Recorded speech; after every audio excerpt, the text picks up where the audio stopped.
Hey guys, welcome back to Tamil Galata. எங்க சேனல்ல தொடர்ந்து வர கம்ப்ளைண்ட் என்ன அப்படின்னா உங்க சேனல்ல வந்து வீடியோஸ் வந்து ரொம்ப லேட்டா போட ஆரம்பிச்சிட்டீங்க அப்படின்ற மாதிரி சொல்லிட்டு இருக்காங்க. ஸோ அந்த வகையில வந்து பார்த்தோம் அப்படின்னா நான் தனியா தான் இதனால பண்ணிட்டு இருந்தேன். இப்போ வந்து பார்த்தோம் அப்படின்னா ஒரு வாய்ஸ் ஆர்டிஸ்ட் மற்றும் ஒரு எடிட்டரை வந்து ஹையர் பண்ணியிருக்கோம். ஸோ அதனால இனிமே வந்து பார்த்தோம் அப்படின்னா ஷார்ப்பா 5:30 இல்லை அப்படின்னா 6க்கு முதல்ல வந்து எங்க சேனல்ல வந்து இனிமே வீடியோ இறங்கிடும். ஸோ மறக்காம எங்க சேனலை சப்ஸ்கிரைப் பண்ணிட்டு தொடர்ந்து வந்து வீடியோ பாருங்க. வீடியோ எப்படி இருக்கு அப்படின்றது கமெண்ட்ஸ் வாயிலா தெரிவிச்சுக்கோங்க. ஸோ இப்போ வாங்க ஸ்ட்ரைட்டா வீடியோக்குள்ள போயிடலாம். பிரம்மயுகம் திரைப்படத்தினுடைய இயக்குனரான ராகுல் சதாசிவன் இயக்கத்திலே மோகன்லாலின் மகனான பிரணவ் மோகன்லால் நடிக்கின்ற புதிய ஒரு திரைப்படத்தினுடைய ஃபர்ஸ்ட் லுக் தற்போது வெளியாகி இருக்கின்றது. டைஸ் அரே எனப்படுகின்ற இந்த திரைப்படம் ஹலோவின் 2025 குறிவைத்து வெளிவர இருக்கின்றது தியேட்டர்களிலே என்று எதிர்பார்க்கப்படுகின்றது. நடிகரும் இசையமைப்பாளருமான விஜய் ஆண்டனி அவர்களின் 26வது திரைப்படத்திற்கான டைட்டில் ரிவீல் வருகின்ற திங்கட்கிழமை மாலை 5 மணிக்கு வெளியாகும் என்று தெரிவிக்கப்பட்டிருக்கின்றது. ஜோஷுவா சேதுராமன் இயக்கத்திலே இந்த திரைப்படம் விரைவில் ஆரம்பிக்கப்படும் என்று தெரிவிக்கப்பட்டிருக்கின்றது. இந்த ஜோஷுவா சேதுராமனை பொறுத்தவரையிலே ஜென்டில் வுமன் திரைப்படத்தை இயக்கிய இயக்குனர் தான் இவர் என்பதும் குறிப்பிடத்தக்கது. தனுஷுடைய குபேரா திரைப்படத்தினுடைய தமிழ்நாடு ரைட்ஸ் வந்து ரோமியோ பிக்சர்ஸ் வந்து வாங்கியிருக்காங்க. கிட்டத்தட்ட 19 கோடி ரூபாய்க்கு தமிழ்நாடு ரைட்ஸ் வந்து வாங்கியிருக்காங்க அப்படின்னு மாதிரி சொல்லப்படுது. ஸோ ராயன் திரைப்படம் தமிழ்நாட்டில் கலெக்ட் பண்ணதை விட பாதி கலெக்ட் பண்ணாலே போதும், படம் வந்து பிரேக் இவன் ஆயிரும் அப்படின்னு மாதிரி சொல்லப்படுது. இதுக்கு இந்த படம் ஒரு ஆவரேஜான ஒரு மூவி ஆஃப் வந்தாலே போதும், தமிழ்நாட்டில் வந்து ப்ராஃபிட் தான். ஸோ வெயிட் பண்ணி பார்க்கலாம் இந்த படம் என்ன மாதிரியான ஒரு படமாக வரப்போகுது அப்படின்னு சொல்லி. நடிகர் விஜயனுடைய இறுதி திரைப்படமாக எதிர்பார்க்கப்படுகின்ற ஜனநாயகன் திரைப்படத்திலே நடிகை பிரியாமணியும் நடிக்கிறார் என்பது குறிப்பிடத்தக்கது.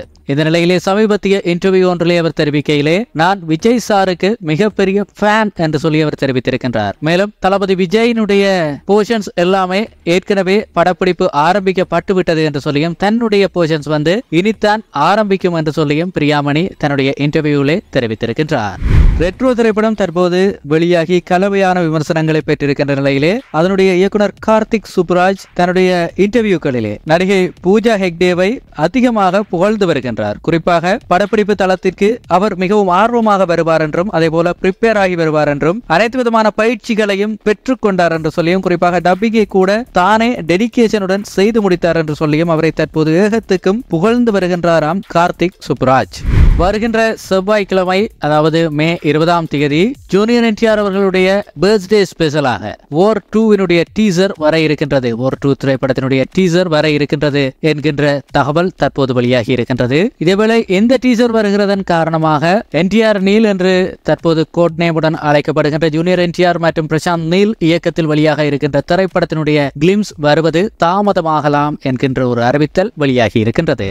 V1 எனப்படுகின்ற திரைப்படம் ஃபோர்ஸ் ஆஃப் தி ஃபாரஸ்ட் என்று பெயரிடப்பட்டிருக்கின்ற இந்த திரைப்படம் அர்ணப் குமார் மற்றும் தீபக் குமார் மிஸ்ரா ஆகியோரால் இயக்கப்பட இருக்கின்றது. நடிகை தமன்னா சித்தார்த் மல்ஹோத்ரா லீட் ரோலிலே நடிக்க இருக்கின்ற இந்த திரைப்படத்தினுடைய அறிவிப்பு தற்போது வந்திருக்கின்றது. அதாவது வருகின்ற மே 15, 2026ஆம் ஆண்டு இந்த திரைப்படம் ரிலீஸ் ஆகும் என்று சொல்லி தற்போது உத்தியோகபூர்வமாக ஒரு அறிவித்தல் வெளியாகி இருக்கின்றது. பெரும் பொருட்செலவில் பெரும் எதிர்பார்ப்புடன் எடுக்கப்படுகின்ற இந்த திரைப்படம் ரசிகர்களின் பேராவலையும் காத்திருப்பையும் தூண்டி இருக்கின்றது.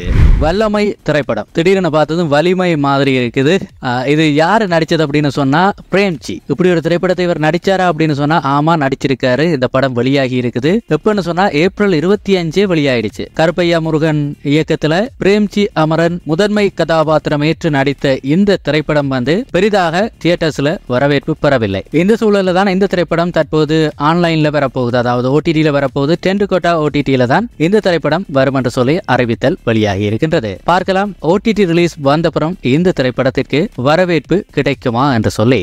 டூரிஸ்ட் ஃபேமிலி திரைப்படம் இந்த திரைப்படம் சமீபத்திய நாட்களில் வெளியாகிய ஒரு பெரும் வரவேற்பை பெற்ற லோ பட்ஜெட் திரைப்படமாக பார்க்கப்படுகின்றது. பெருமளவிலான ஃபேமிலி ஆடியன்ஸை திருப்திப்படுத்திய இந்த திரைப்படம் ஒரு பெரும் சாதனையை படைத்திருக்கின்றது. அதாவது வட அமெரிக்காவிலே கிராஸ் கலெக்ஷனாக $3 லட்சம் குவித்திருக்கின்றது என்கின்ற ஒரு தகவல் வெளியாகி இருக்கின்றது. குறிப்பாக வெளிநாடுகளில் ஈழத்தமிழர்கள் அதிகமாக இந்திய திரைப்படங்களுக்கு ரசிகர்களாக இருக்கின்றார்கள். அவர்கள் அளவில் குறைந்தவர்களாக அங்கே இருந்தாலும் கூட அவர்கள் அவர்கள் செலுத்துகின்ற டிக்கெட் பணம் பெரும் பணமாக இருக்கின்றது. அந்த அடிப்படையில் தான் இந்த மிகப்பெரிய வசூலை செய்வது அவர்களுக்கு சாத்தியமாகி இருக்கின்றது. குழந்தை பிறந்த பின்பு தன்னுடைய திரை வாழ்க்கையிலிருந்து ஒதுங்கி இருந்த நடிகை எமி ஜாக்சன் தற்போது மீண்டும் ரீஎன்ட்ரி கொடுக்க இருக்கின்றார் என்கின்ற ஒரு தகவல் அவருடைய ரசிகர்களுக்கு பெரும் மகிழ்ச்சியை கொடுத்திருக்கின்றது. மதராசப்பட்டினம் என்கின்ற படத்தின் மூலம் தமிழுக்கு வந்த லண்டன் நடிகை தான் எமி ஜாக்சன். அதன் பின்பு தாண்டவம், 3, 2.0 உள்ளிட்ட பல திரைப்படங்களிலே நடித்திருந்தார். கடைசியாக மிஷன் சாப்டர் 1 எனப்படுகின்ற படத்திலே நடித்திருந்தார். இவருக்கு தற்போது 2 குழந்தைகள் இருக்கின்றது. குறிப்பாக இந்த குழந்தைகளை பராமரிக்க வேண்டும் என்பதற்காக இவ்வளவு நாளும் இண்டஸ்ட்ரியிலிருந்து ஒதுங்கி இருந்த நடிகை தற்போது நேரடியாகவே ஒரு ஹாலிவுட் படத்திலே நடிக்க போகிறார் என்று தன்னுடைய சமூக வலைதள பக்கத்திலே பதிவு ஒன்றை வெளியிட்டிருக்கின்றார். 1 வருடத்திற்கு பிறகு மகன்களை பிரிந்து மீண்டும் வேலைக்கு செல்ல போகின்றேன். இது மிகவும் கடினமாக இருக்கின்றது. எப்போது மகன்களை மீண்டும் பார்ப்பேன் என்கின்ற ஏக்கம் எனக்கும் இருக்கின்றது, மகன்களுக்கும் இருக்கும் என்று அவர் தன்னுடைய பதிவை வெளியிட்டிருக்கின்றார். பிரசாந்த் பாண்டியராஜ் இயக்கத்தில் சூரி கதாநாயகனாக நடித்த திரைப்படம் தான் மாமன். நடிகை ஐஸ்வர்யா லட்சுமி அவருக்கு அதிலே ஜோடியாக நடித்திருந்தார். அவர்களை தாண்டி பல முக்கிய திரைப்பிரபலங்களும் அதிலே நடித்திருந்தார்கள். இந்த திரைப்படம் பெரிதும் எதிர்பார்க்கப்பட்டிருந்த நிலையிலே அதனுடைய முதல் நாள் வசூல் பார்த்தமாக இருந்தால் 2.9 கோடி வரையிலான ஒரு பெரும் வசூல் வேட்டையை அந்த திரைப்படம் நடத்தி இருக்கின்றது. குறிப்பாக குடும்பங்கள் கொண்டாடுகின்ற ஒரு படமாக இந்த மாமன் திரைப்படம் வருகின்ற நாட்களிலே இன்னும் வசூல் வேட்டை செய்யும் என்று எதிர்பார்க்கப்படுகின்றது. இருந்த போதிலும் கொட்டுக்காளி திரைப்படத்தை தவிர ஏனைய திரைப்படங்கள், சூரி கதாநாயகனாக நடித்த ஏனைய திரைப்படங்கள் பெற்றுக்கொண்ட வரவேற்புடன் ஒப்பிடுகின்ற போது இந்த திரைப்படத்திற்கு வரவேற்பு குறைவாகத்தான் இருக்கின்றது. இருந்த போதிலும் நடிப்பிலே வழக்கம் போல சூரி மிரட்டி இருக்கின்றார் என்றுதான் சொல்லப்படுகின்றது. தன்னுடைய யதார்த்தமான எமோஷன்ஸை எல்லாம் சிறப்பாக அவர் திரையிலே காட்டியிருக்கின்றார் என்று சொல்லி படத்தை பார்த்த பலரும் கருத்துக்களை வெளியிடுகிறார்கள். காத்திருந்து பார்க்கலாம் இந்த திரைப்படம் இன்னும் எவ்வளவு வசூல் சாதனைகளை செய்ய போகின்றது என்று. மைத்ரி மூவி மேக்கர்ஸ் நிறுவனத்தினால அடுத்த ஒரு திரைப்படம் தயாரிக்கப்பட இருக்கின்றது.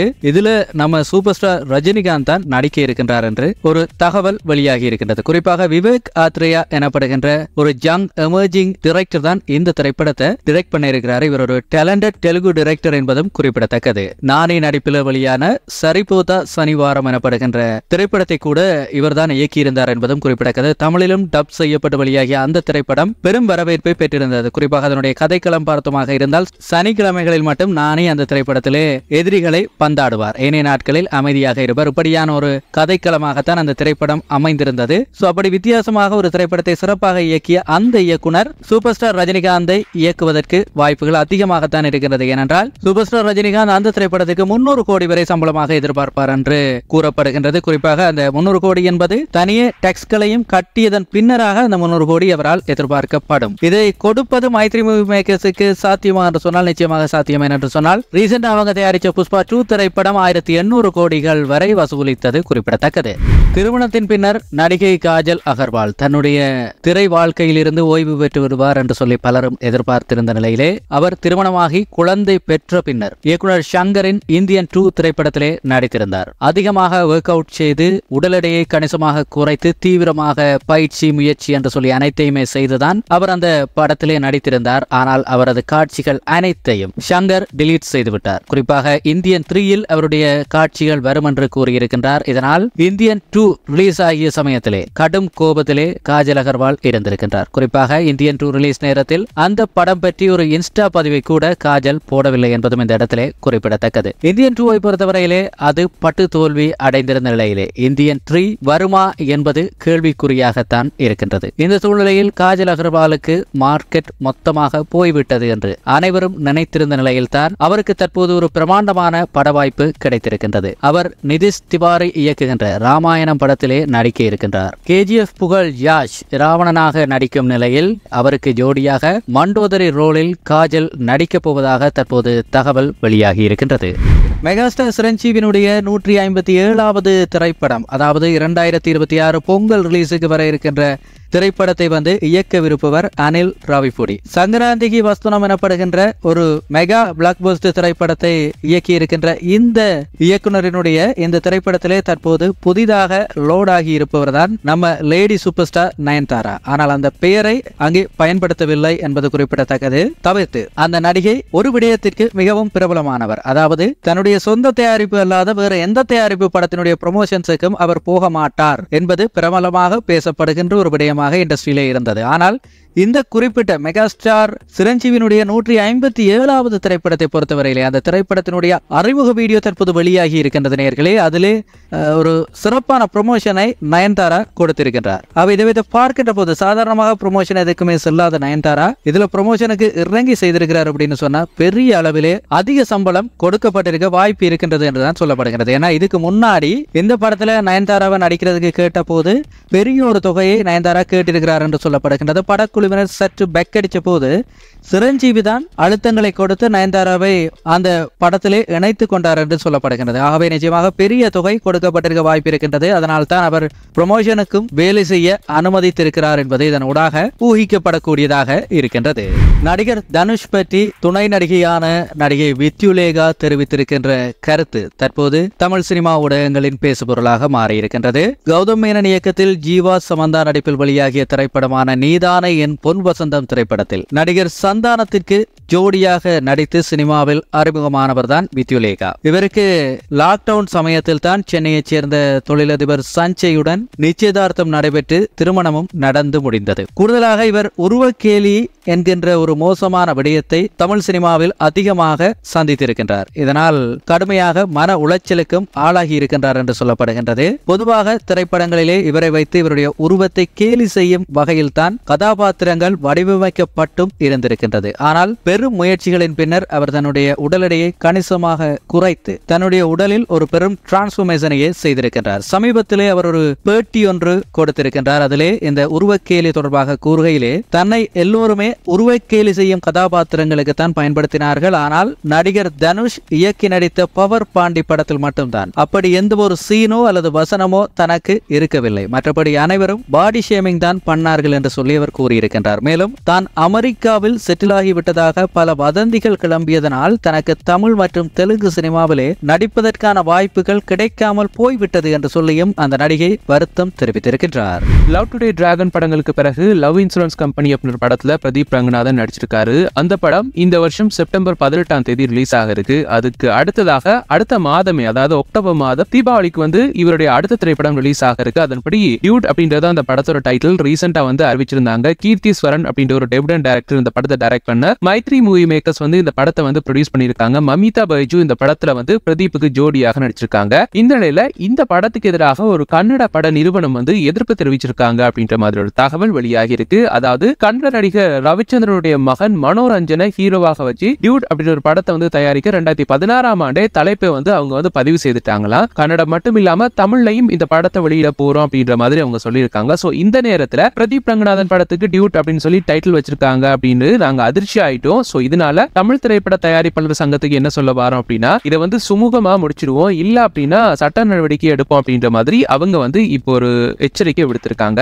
இந்த நிலையில டியூட் படக்குழு சைட்ல இருந்து எந்தவித ரெஸ்பான்ஸும் இது கொடுக்கப்படல அப்படின்ற மாதிரி சொல்லப்படுது. சோ வெயிட் பண்ணி பார்க்கலாம். ஒருவேளை டைட்டில் மாத்த போறாங்களோ தெரியல. ஏன்னா இதுக்கு முன்னாடியே பிரதீப் ரங்கநாதன் விக்னேஸ்வரன் காம்போட ரிலீஸ் ஆக இருக்க LIK திரைப்படத்துக்கும் ஆரம்பத்துல வந்து LIC அப்படின்னு சொல்லி தான் டைட்டில் வச்சிருந்தாங்க. அதாவது லவ் இன்சூரன்ஸ் கார்பரேஷன் அப்படின்னு வச்சிருந்தாங்க. சோ LIC அப்படின்ற ஒரு வேர்டை வந்து யூஸ் பண்ணக்கூடாது அப்படின்னு சொல்லி இவங்களுக்கு எதிராக வந்து வழக்கு ஒன்று போடப்பட்டிருந்துச்சு. அதுக்கு பிறகுதான் வந்து பார்த்தோம்னா இவங்க வந்து LIK அதாவது லவ் இன்சூரன்ஸ் கம்பெனி அப்படின்னு சொல்லி டைட்டில் மாத்தினாங்க. சோ பொறுத்து வந்து பார்க்கலாம் இந்த டியூட் திரைப்படத்துக்கும் டைட்டில் மாத்த போறாங்களா இல்லையா அப்படின்னு சொல்லி.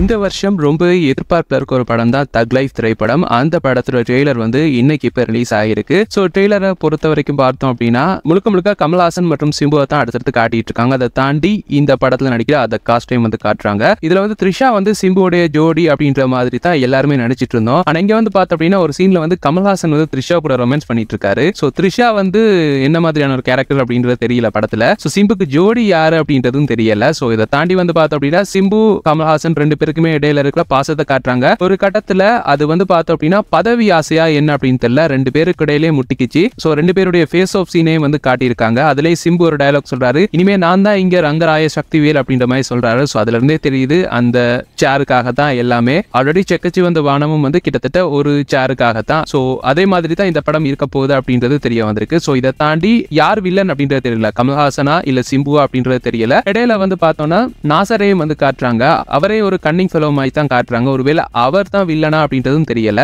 ஸோ பொறுத்து வந்து பார்க்கலாம். படம் மேல ஒரு மிகப்பெரிய எக்ஸ்பெக்டேஷனை இந்த ட்ரெய்லர் வந்து கொடுத்துருக்கு. அதை படம் ஃபுல்ஃபில் பண்ண போகுதா அப்படின்னு சொல்லி பொறுத்து வந்து பார்க்கலாம். இந்த ட்ரெய்லர் நீங்க பார்த்துட்டீங்க அப்படின்னா இந்த ட்ரெய்லர் இந்த படம் மீது ஒரு எக்ஸ்பெக்டேஷன்ஸை உங்களுக்கு கொடுத்துருக்கா இல்லையா அப்படின்னு சொல்லி கூட கருத்துக்களை கீழே கமெண்ட்ஸ் வாயிலாக தெரிவிச்சுக்கோங்க.